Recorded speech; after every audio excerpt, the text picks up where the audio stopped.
پاکستانی عوام اپنی بہادر افواج کو قومی عزت و وقار کا اصل نگہبان سمجھتے ہیں۔ صدر مملکت آصف زرداری کا گجرانوالہ چھاؤنی کا دورہ، آرمی چیف عاصم منیر اور کور کمانڈر گجرانوالہ نے صدر کا استقبال کیا۔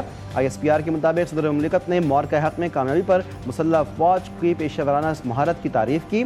انہوں نے مادر وطن کے دفاع میں اپنی جانوں کا نذرانہ پیش کرنے والے فوجی اور سویلین شہداء کو زبردست خراج عقیدت پیش کرتے ہوئے کہا کہ ان کی قربانیاں ایک مقدس امانت اور پائیدار قومی فخر کا ذریعہ ہیں۔ پاک بھارت کشیدگی کے دوران ایران نے مثبت کردار ادا کیا۔ ایران کو ان قوتوں سے خبردار کرنا چاہتے ہیں جو پاک ایران کے درمیان خلیج پیدا کرنا چاہتی ہیں۔ DGISPR لیفٹیننٹ جنرل احمد شریف چودھری نے حالیہ پاک بھارت تنازع میں ایران کی امن کی کوششوں کو سراہا۔ ایرانی خبر رساں ایجنسی ارنا کو دیے گئے انٹرویو میں انہوں نے کہا کہ ہمیں اس بات کا ادراک ہونا چاہیے کہ خطے میں کچھ قوتیں بیرونی عناصر کی مدد سے برادر ملکوں کے درمیان غلط فہمیاں اور انتشار پیدا کرنے کی کوشش کر رہی ہیں۔ اور بھارت کے جنگی جنون نے خطے کے امن و سلامتی کو داؤ پر لگا دیا۔ پاکستان کی بہادر فورسز نے عالمی سطح پر پاکستان کا سر فخر سے بلند کر دیا۔ پاک فضائیہ نے بھارت کے غرور اور گھمنڈ کو گھر بیٹھے خاک میں ملا دیا۔ وزیراعظم شہباز شریف سے ملاقات میں نون لیگی صدر نواز شریف نے کہا کہ افواج پاکستان اور قوم نے یہ جنگ لڑی، اس کی مثال کہیں نہیں ملتی۔ عوام کی ثابت قدمی ملک کی عسکری تاریخ کا ایک فیصلہ کن باب بن چکی ہے۔ بھارت کو عالمی سطح پر ایک اور شکست۔ نیو یارک ٹائمز نے آپریشن بنیاد مرصوص کو پاک فوج کی بڑی کامیابی قرار دے دیا۔ رپورٹ کے مطابق پاکستان طویل عرصے سے بحرانوں میں گھرا تھا، مگر بھارت کے خلاف بڑی فوجی فتح نے حالات بدل دیے۔ عوامی جذبات میں مثبت تبدیلی آئی ہے، ریلیاں نکالی گئیں، مسلح افواج کا وقار مزید بلند ہوا۔ رپورٹ میں کہا گیا کہ پاکستان نے ثابت کیا کہ وہ ناکام نہیں بلکہ ایک مضبوط قوت ہے۔ بھارتی لڑاکا طیاروں کو زمین بوس کر کے سب کو حیران کر دیا۔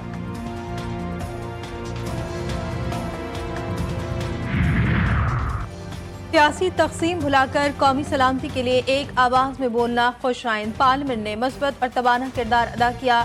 نمائندوں نے عوام کی ترجمانی کرتے ہوئے بہادر افواج کا حوصلہ بڑھایا۔ مسلح افواج نے پیشہ ورانہ مہارت سے سرزمین وطن کا دفاع کیا۔ سابق وزیر اعظم نواز شریف کی سینیٹر عرفان صدیقی سے ملاقات میں گفتگو، کہا پاکستانی میڈیا نے سچ پر مبنی بیانیہ دنیا کے سامنے رکھا، دشمن کے جھوٹ کو پوری قوت سے بے نقاب کیا۔ پہلے سے زیادہ کرارا جواب جو ہے ان کو ملے۔ میں اپنی افواج کو مبارکباد پیش کرتا ہوں، لیکن جس طرح ہماری قیادت اس وقت جذبہ ایمانی سے سرشار تھی، اس کی مثال جو ہے ماضی میں نہیں ملتی، اور دشمن جو ہے ہماری مشرقی سرحد کے اس پار بیٹھ کے زخم چاٹ رہا ہے۔ انشاءاللہ تعالیٰ جلدی مغربی سرحد پہ وہ اسی طرح زخم چاٹ رہے ہوں گے۔ بھارت نے دوبارہ حرکت کی تو پہلے سے زیادہ طاقتور جواب دیا جائے گا۔ وزیر دفاع خواجہ آصف نے دشمن کو خبردار کر دیا۔ کہتے ہیں بھارت ہم پر حملے کے لیے بڑے بڑے جہاز لے کر آیا، جنہیں ہماری افواج نے پتنگوں کی طرح کاٹ کر رکھ دیا۔ مودی اس وقت اپنے زخم چاٹ رہا ہے۔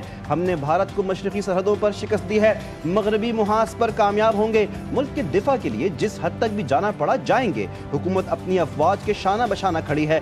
قومی وحدت میں جو دراڑیں نظر آتی تھیں وہ اتحاد نے بدل چکی ہیں۔ پاکستان دہشت گردی کے خلاف جنگ میں آہنی دیوار کی طرح کھڑا ہے۔ وزیر داخلہ کا دو ٹوک پیغام۔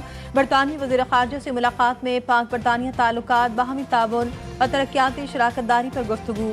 محسن نقوی نے کہا برطانیہ سے تعلقات اور باہمی تعاون آگے بڑھانے کے خواہاں ہیں۔ آپ اسکیل پروگرام منظم جرائم کی روک تھام میں کلیدی کردار ادا کر رہا ہے۔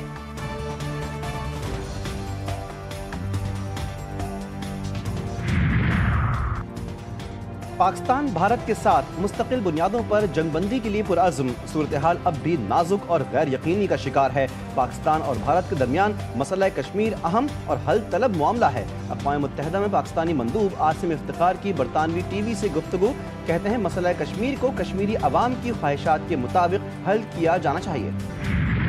بھارت کی آبی جارحیت خطے کے امن سے چھیڑ چھاڑ سے باز نہیں آیا۔ دریائے چناب پر نہر کو 60 سے 120 کلومیٹر تک لے جانے کا منصوبہ، دریائے چناب کا پانی بیاس اور پھر دریائے گنگا میں منتقل کرنے کا منصوبہ بھی زیر غور۔ ہماچل میں چسپا کے مقام پر ڈیم بنانے کا بھی منصوبہ۔ پاکستان کا بھارت کے اقدام پر شدید تحفظات کا اظہار۔ دفتر خارجہ کا کہنا ہے کہ پانی کے بہاؤ کو روکنا یا موڑنا اعلان جنگ تصور ہوگا۔